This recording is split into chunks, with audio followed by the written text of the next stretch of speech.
many turning points, reforms that made Indian insurance industry what it is today. And Insurance Institute of India would be interacting with executives who were privy to such action and uploading these interaction on our YouTube channel under the new initiative by us called as Milestone. As we begin this new initiative in this year, to begin with, we are fortunate to have Mr. Injeti Srinivas, Chairperson of International Financial Services Center Authority for this interaction. We popularly know this authority as IFSC. Sir is a 1983 batch IAS officer from Odisha, Kabir. After working with Government of India in various capacity in various departments, in his last assignment, Sir was serving as a secretary in Ministry of Corporate Affairs and somebody who was personally involved in drafting of insolvency and bankruptcy code as well as Companies Act, which made a lot of difference in the way of doing business today. So thank you so much, sir, for agreeing to interact with us and welcome to this Milestone series. Thank you, Archana ji. Thank you for having me on your program. So I will like to start with that we all know about various authorities like RBI, IRDA and SEBI in financial sector. We are keen to know what is the genesis and necessity of this creating a new authority and how it will help the existing players or in the market. That's a very good question. I would like to take you back for a minute to the early days of economic liberalization, in the early 90s, when from a rather inward-looking economy, we became an outward-looking economy and we rapidly started globalizing. As India started rapidly globalizing, we had to procure a lot of international financial services from offshore jurisdictions. Now, this meant a lot of outflow of, scarce foreign exchange also. And a time came, that is in mid-2000, when the then government constituted a high-power expert committee, popularly known as the Percy Mystery Committee, to see whether it would be possible to procure these services from India itself. That means to bring back, this market onshore. Now, in that context, the committee, which was a well-represented committee, having players from the financial sector and experts in finance, made basically 3 recommendations. They said now it's time for India to open up in the financial sector. So one, we need to make it much more simple and we need a unified regulator. So today, we have different regulators for banking, for the capital markets, for pension, for insurance. So they recommended that we should have one unified regulator so that there are no coordination problems between the different regulators. Second, they said that it's high time that we go to full capital account convertibility. And they, at that point in time, suggested a time frame of 24 months. They said within 2 years, we should become fully convertible. And third, they talked about ease of doing business. So these were the 3 recommendations which the Percy Mystery Committee made. At that time, we had the 2008 global financial crisis. So this went to the back burner. It is much later, in 2015, that the government then looked at this potential and wanted to adopt some of the recommendations. But because it would be difficult to go for full capital account convertibility for a large economy like ours with so many complexities, they adopted what is known as an enclave approach. So they looked at a zone, that is the GIFT IFSC, like an SC, it is located within the SCZ. And they said that in this zone, we'll have a unified regulator. We will have full capital account convertibility and we will have a very simplified sort of regime, which is comparable with the best jurisdictions elsewhere. So that is the genesis of the IFSC concept taking birth. In 2019 December, that means after 4 years, the government enacted the IFSCA Act, and in 2020 established this regulator. And in October 2020, it gave all the powers of the 4 domestic regulators, that is RBI, SEBI, PFRD and DAI, with respect to regulating financial institutions, products and services within the IFSC. So the Act enables the Government of India to have one or more IFSCs. Today, we have one IFSC. When we look at a similar economy, like say a large economy, like say China, they have 5 IFSCs.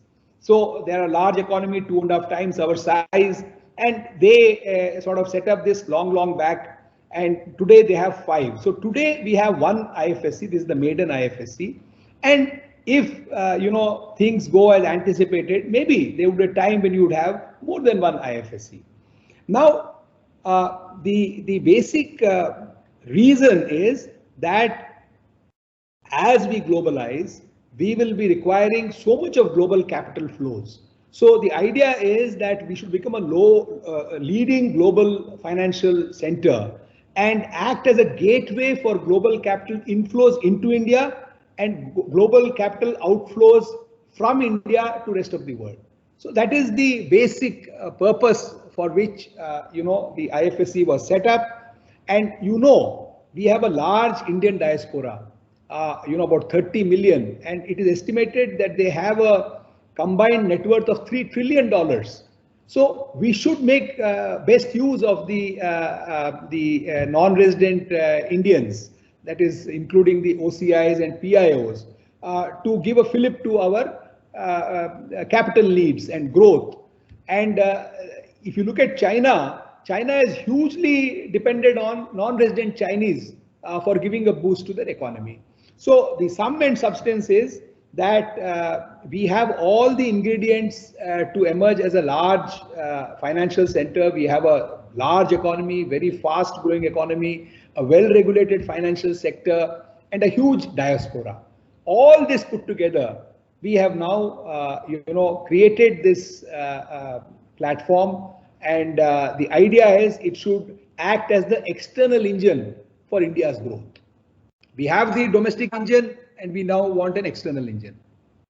Thank you so much, sir. And I would just like to say that during COVID time, when world was struggling, we were busy in setting up a milestone under your leadership in the form of IFSC, and the time will tell that it is really a big milestone for India as a country. You kept on mentioning one thing, Unified Financial Authority, while discussing about IFSC. Can I request you to elaborate how the Unified Financial Authority will be different than the traditional regulator, and how it will benefit the industry stakeholders? Okay, so you see, when you have separate regulators, each regulator will confine itself to its domain, but there'll be a lot of overlap between the different markets. So the capital market and the financial market, the insurance market, the pension market, there'll be overlaps. So a lot of coordination is required between the regulators, and often because they are governed by their primary objectives and their own risk perceptions, there is this incongruence between the different sectors. And because we are not able to exploit the synergies, what really happens is that there'll be a lot of gaps.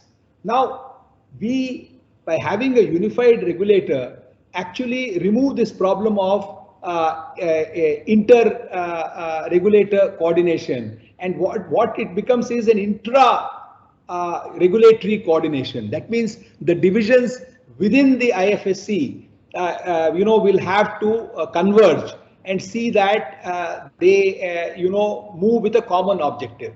So we are distinct in that way. Second, it largely contributes to ease of doing business. It also balances a lot of regulatory work we'll have in terms of supervision. You can have a company which may be straddling across two sectors. In the typical way, they would have had to have two complete registrations, two complete capital adequacies, two distinct compliance requirements. But when you have a unified regulator, there are possibilities that, say for example, a bank which is coming under the banking regulation may also be a trading member and a clearing member in an exchange. So here they don't have to get a separate registration like that. Under the banking, we can enable them to do that capital market activity also. So having a unified regulator enables two things. One is a perfect harmonization and convergence, so that the synergies and complementarities across the financial sector are fully harnessed. Second, ease of doing business. So, and many offshore jurisdictions have unified regulators, like in Singapore you have the MAS, they are unified. In Dubai you have a unified regulator. In Abu Dhabi you have a unified regulator. So this is more of a global practice.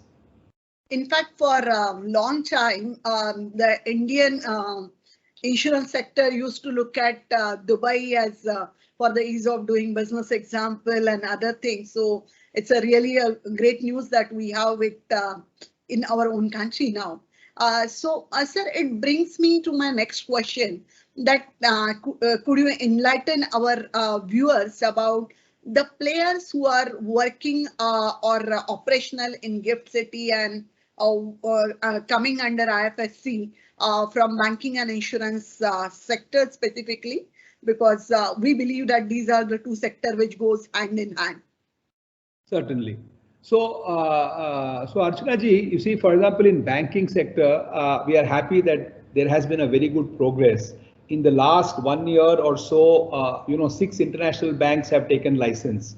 Now that license has been given by IFSCA because we are empowered under 15 central acts, and including the RBI Act and the Banking Regulation Act.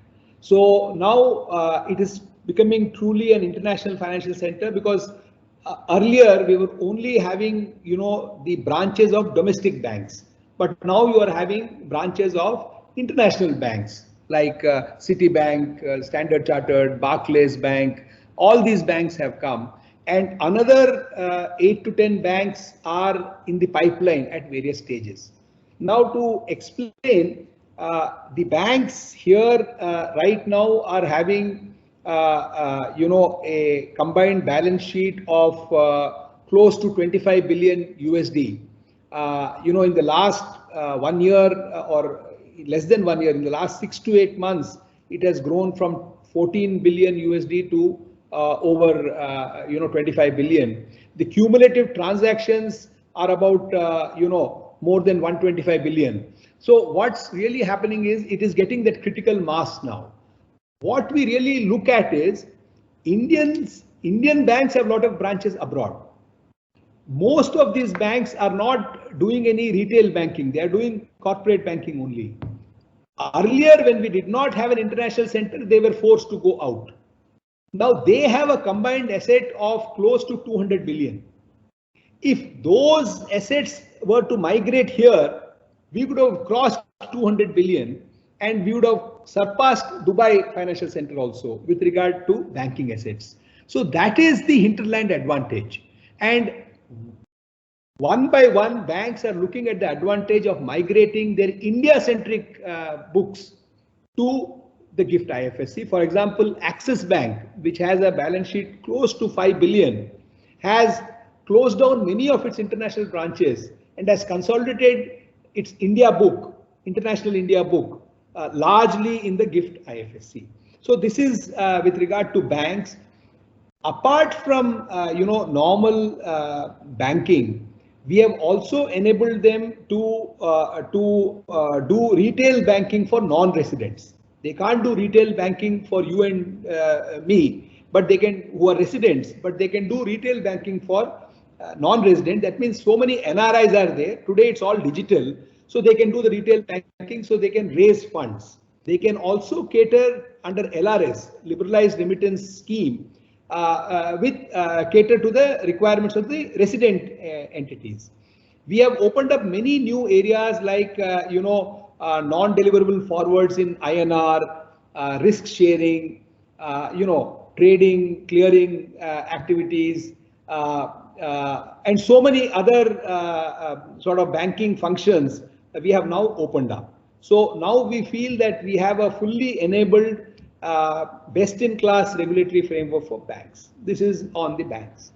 With regard to insurance, I think a huge development has taken place after we notified our insurance office regulations very recently, and a lot of companies have shown interest, both Indian insurance companies and FRBs, foreign insurance companies which are in India. The reason being that if you locate yourself in IFSC, your costs can come down considerably. You can cater to India's, reinsurance demand. You can also cater to the regional demand, whatever is emanating from the nearby areas, and eventually you can become a global player also. So there is a lot of benefits they get. Firstly, a lot of tax incentives are available to IFSC units, so that's one attraction. Secondly, there's enough financial talent, there's no problem. And you can easily cater to the requirements of Indian diaspora. You can have specially tailor-made sort of products for them. We have also enabled, we are soon enabling the integrated, insurance web aggregator. So, you can make use of the digital platform also. Some of the things we have done is that, in terms of solvency margin, we have said that your solvency and your whatever capital adequacy, you can maintain at the parent level. You don't have to separately maintain it at the branch level, because branch is not a legal entity. So this is one enablement we have done. A lot of a lot of insurance companies are looking at that. Second, for example, whether a direct insurance company can also do reinsurance. So we have said that will depend upon the home regulator's regulations. If the home regulator permits, then you can do. So, for example, IRDA does not permit a direct, they'll only permit a direct insurance company to do facultative reinsurance and not treaty reinsurance. So we will also allow an Indian branch to do only facultative reinsurance and not treaty reinsurance. But a French company, insurance company can do both, because their regulation permits both. So like this, a lot of activity has been done. Today, we have GIC Re has relocated its Dubai operations, from Dubai to the GIFT IFSC, and the book is growing. We have a lot of insurance brokers also here. So I see a lot of potential. Recently, we have been engaging with the P&I Club also, the protections and indemnity insurance, which is very much used for the shipping industry. So that is one area where, a lot of business can be there. And because we are also trying to promote it as a hub for aircraft leasing, aircraft reinsurance, business also can be tapped here. Thank you so much, sir. I will like to request you now the message you will wish to give to all our viewers related to scope and opportunities for insurance and reinsurance sector under IFSC. Okay. So the message is that the IFSC is a national project. We, at the level of Government of India, is trying to push this project as a national priority to see that we create offshore-like conditions onshore, and we emerge as one of the largest financial centers. maybe as a global financial center, by virtue of our huge economy. For a large financial center to survive, you need a huge economy. Only then it can be sustained. Dubai and Singapore, they have emerged because they started long back. They have emerged as a service provider, but they don't really have a domestic economy to back it up. But we have a domestic economy to back it up. So what I mean to say is that we have an added advantage, and therefore it would not be very wrong to say that India has, to a great extent, built Singapore and Dubai's financial sector, because most of our financial needs we are taking from there. Indian companies are going away and incorporating there because they find some of our legal requirements maybe onerous or maybe constraining. So now that we have set up this island within India, I think we should all now look at this as a national project, and public sector and private sector should take it as their preferred location, provided they are not having any disadvantage. We are here to ensure that they don't have any disadvantage, that there is total tax neutrality. They should not lose, one penny. But provided that is satisfied, they should, do it. I'm happy that companies like our banks, also HDFC, Axis Bank, recently IRFC, all of them have reposed their faith. We expect companies also to start listing, and we expect that a lot of the LRS, you see about $20 billion goes out in LRS. We expect that a lot of LRS can be absorbed within India in the IFSC. So when you have foreign stocks, and very soon you will have, American stock in the form of depository receipts traded on our exchanges. So it will also give a lot of opportunities to the retail investor, the institutional investor, and the corporate sector. So we are opening up all these opportunities. You can have your treasury activities here, corporate treasury activities. You can have mutual funds set up here, which can invest abroad, so that our risk is diversified, for our investors in the domestic area. Single family offices, multi-family offices.